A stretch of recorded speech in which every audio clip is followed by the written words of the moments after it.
But as the king surveyed the chaos, he spotted three figures running towards the forest. Ola, Amadi, and her mother.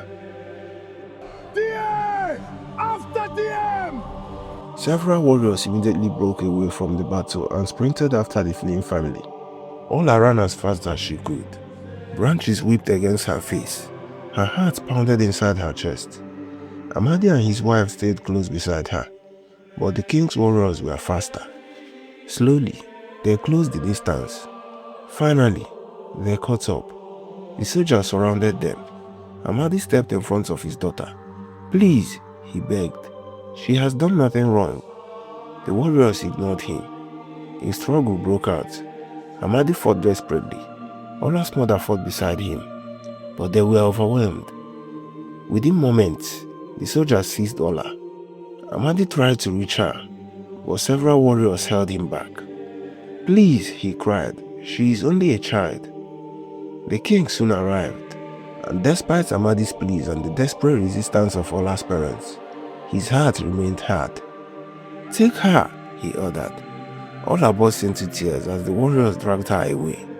Back in the village, the remaining warriors finally overwhelmed the clan. Elder Nneka was seized as well and was taken to the palace. The old woman's face was calm despite everything that happened. The king believed he had finally won, she thought to herself. But deep inside, Nneka knew the greatest mistake of his life had only just begun. Amadi and his wife were left behind among the wounded members of the clan. As the king's warriors disappeared into the distance with their captives, a heavy silence fell over the settlement. Many people had been injured during the attack. Some sat on the ground nursing wounds. Others helped the injured into their homes. Ola's mother collapsed to her knees and burst into tears. "My daughter," she cried. "My poor daughter." Amadi stood nearby, bruised and exhausted. His heart felt as though it had been torn from his chest. He stared helplessly in the direction the warriors had gone. For the first time in his life, he did not know what to do. Before long, news of the attack spread throughout the kingdom. Villagers from every corner rushed towards the clan settlement. Men, women and elders arrived one after another. Everyone wanted to know what had happened. When they saw the injured people and the destruction left behind, they were horrified. Amadi explained everything. He told them how the king had attacked their peaceful clan, how the warriors had injured innocent people, how they had chased Ola and forcefully taken her away. The villagers listened in stunned silence. Then anger began spreading through the crowd. "So it is true. The king wants Ola's gift for himself. After everything she had done for us." People shook their heads in disbelief. Everyone in the kingdom had benefited from Ola's gift. The farms had prospered. The harvests had been plentiful. Families had known peace and abundance. Her gift had never belonged to one person alone. It had blessed the entire kingdom. Now, the villagers realized that the king wanted that blessing for himself. Their shock quickly turned into anger. "This is greed. This is wrong. We cannot allow this." When the village elders heard what had happened, they too became furious. Many of them had watched Ola grow up. They knew she was kind, gentle and harmless. After discussing among themselves, they decided to confront the king. That same day, they marched to the palace. Standing before the king, the elders among them stepped forward. "My king, we demand that the little girl be returned to her family. The people are angry. You have taken an innocent child. Release her." The king's expression darkened immediately. His eyes swept across the group. "You dare demand anything from me?" The elders stood their ground. One of them spoke again. "The kingdom does not belong to one man alone. The blessings Ola brought have benefited everyone." The king's face twisted with rage. Before anyone could say another word, he pointed toward them. "Throw them in jail." The guards rushed forward. The elders protested. "My king, this is madness." But their words fell on deaf ears. One by one, they were seized and dragged away. By sunset, the kingdom's respected elders sat behind bars. Later that day, the king ordered that Ola be brought before him. The frightened girl was escorted into the great hall. Her hands trembled. Her eyes were red from crying. When she saw the king sitting upon his throne, she immediately lowered her gaze. To her surprise, the king spoke softly. Ola! The girl looked up slightly. His voice sounded gentle. I am not your enemy. Ola remained silent. The king forced a smile. I only wish to hear your beautiful song. Still, the girl said nothing. She was terrified. The memory of being torn away from her parents still haunted her. The king leaned forward. Come now, sing for me. Ola's body shook. Tears gathered in her eyes, but she did not sing. The king's smile slowly faded. I said, sing! Ola looked down at the floor. She remained silent. The king's patience began to disappear. Sing! He shouted. The command echoed through the hall. Ola flinched. Tears rolled down her cheeks, yet she still refused. She stood frozen with fear, her shoulders trembling, her eyes fixed on the floor. The king rose from his throne, his face twisted with anger. I said sing! Ola cried softly, but no sound came from her lips. The entire hall fell silent. The king's chest rose and fell with fury. Finally, he turned towards his guards. Bring me the old woman, he ordered. A moment later, Nneka was brought before him. Though imprisoned, she still carried herself with dignity. Her eyes immediately found Ola. The frightened girl was standing there shaking with fear. The king pointed towards her. Tell her to sing. Nneka remained silent. The king's eyes narrowed. If she refuses, I will wipe out your entire clan. For a moment, nobody spoke. Then Nneka slowly stepped forward. My king, she said calmly, we are peaceful people. We have never raised a weapon against you. We have never sought your throne. We have never harmed your people. Her voice became firmer. And yet you attacked us. You injured innocent men and women. You wounded members of our clan. You forcefully took this little girl from her parents, a frightened child. Your guards beat her father and mother while they tried to protect her. And now you expect her to sing for you? The old woman shook her head. My king, if you were in her situation, would you sing? The question echoed throughout the hall. Even some of the guards looked uncomfortable. Nneka continued. The gift chose Ola because her heart is pure, because she brings peace where there is fear, because she comforts others instead of bringing them pain. But if you continue threatening her and forcing her to sing for you, you may not like what you see. The king frowned. What do you mean? He asked. A faint smile appeared on Nneka's face. My king, long ago, when I was young, I carried the gift. The king's eyes widened slightly. The women before me carried it as well. But Ola's gift is different. Different how? The king demanded. Nneka's expression grew serious. I do not fully understand it myself, but I know this. The gift within her is stronger than the ones that came before. And even Ola herself does not yet know what she is capable of. For the first time, uncertainty flickered across the king's face, but his pride quickly overcame it. Enough! His voice thundered throughout the hall. He pointed towards Nneka. Take her back to the cell. The guards immediately seized the old woman. Before she was led away, she gave Ola a reassuring look. Then she disappeared through the palace doors. The king turned back towards Ola. Lock her in her room, he ordered. The guards obeyed at once. As they escorted the terrified child away, the king remained standing beside the throne. His fists were clenched, his face burned with frustration, and deep inside the palace, behind a locked door, Ola sat alone in tears, missing her family and wondering if she would ever see them again. The very next morning, Disaster struck the kingdom. Farmers arrived at their farms expecting another day of abundance, only to stop in horror. Their crops were dying. Fields that had been green and healthy the previous day were now brown and lifeless. Leaves crumbled at the slightest touch. Entire sections of farmland looked as though they had not received rain in years. Panic spread quickly. Then more terrible news followed. Livestock across the kingdom began falling sick. Goats that had been healthy suddenly became weak. Cattle refused to eat. Chickens lay motionless in their pens. The few animals that survived the sickness faced an even worse fate. During the night, wild creatures emerged from the forest. They attacked livestock enclosures and scattered entire herds. By midday, fear had spread throughout the entire village. The people could not ignore the truth. The kingdom had prospered ever since Ola's gifts appeared. Now that she had been taken away, everything was falling apart, and the people knew exactly who was responsible.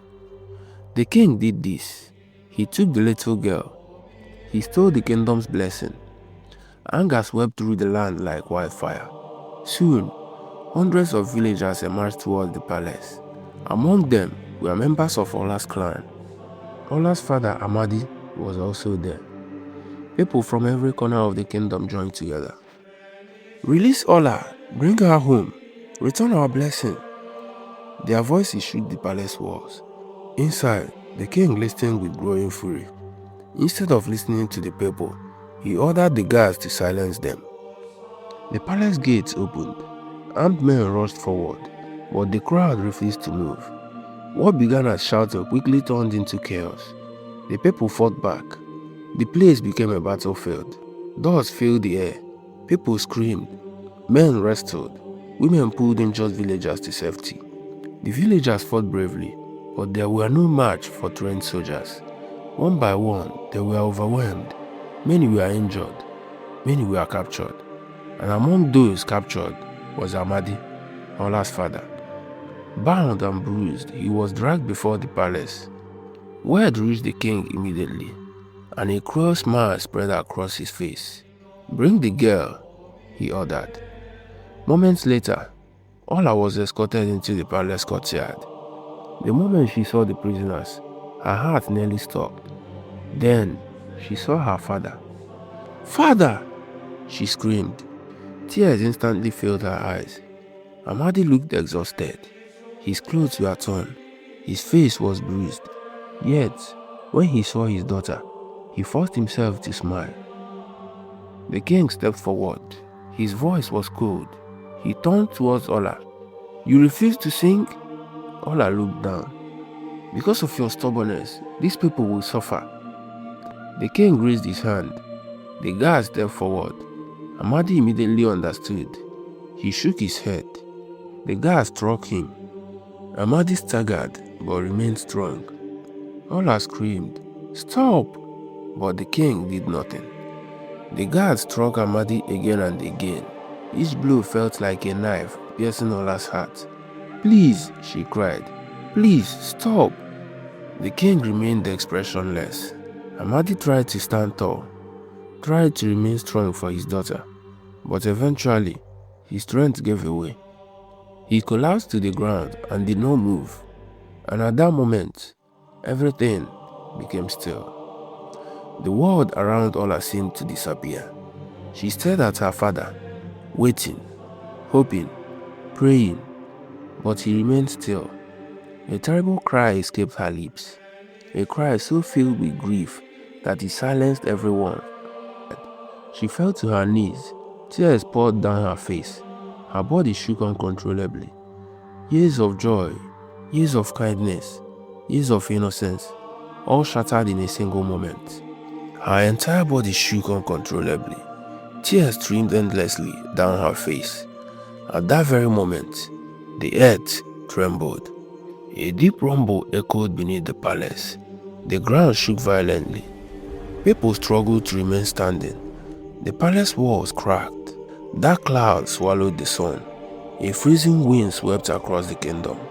Within seconds, the warm afternoon became bitterly cold. Then, Ola began to sing. It was not the joyful melody everyone loved. It was a song of unbearable pain, a song filled with heartbreak, pain, loss, and despair. The sound echoed across the entire kingdom.